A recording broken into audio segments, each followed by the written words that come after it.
So now I'm going to show you how to connect these CE2 connectors or joint wires with CE2 connectors. You can use these wire strippers. Those are much easier to use these. And then put it like that, twist it. So this is another one way, and get the connector. So you can see the metal part length in here.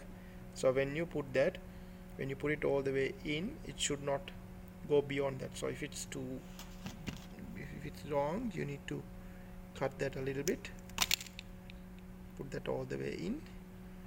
So uninsulated part should go all the way in. It shouldn't stay like this or that. So it should be like that, it should be touching.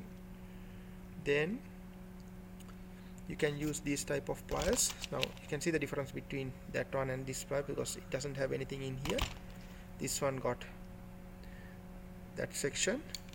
So turn it like that, put the connector in here, crimp it. Okay, so that's done, and you can see there's it's all the way in and it's in perfect condition. So now I'm going to show another way. So instead of using that, you can use this side cutters to strip that, but make sure not to damage the wire like that. Once you're familiar with that, you can do it.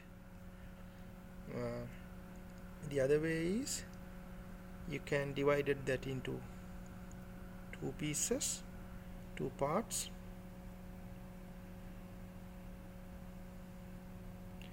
Imagine you have another wire, so I'll cut that on. So you want to join 3 wires. So divide it all into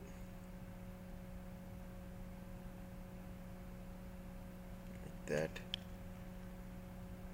that one, and this, put it like that,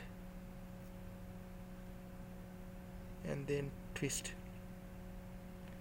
So twist one set and then twist the other set.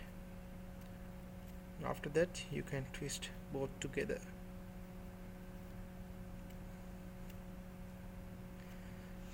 Before you insert it, make sure the length, so it's a little bit longer.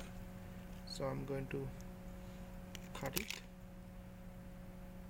put it all the way in. So make sure that insulated section touch the plastic outer casing. So put it like that,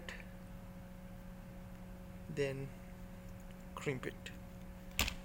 I'll open this to see how it looks like. So then you can see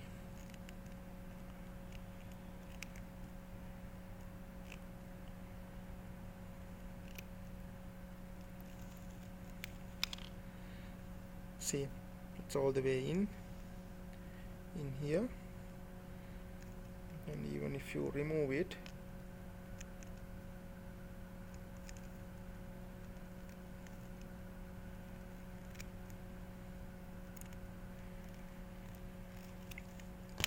so that's how it's crimped. So you can't just push that off. You need to put a lot of force, and even if you put force, it won't come out.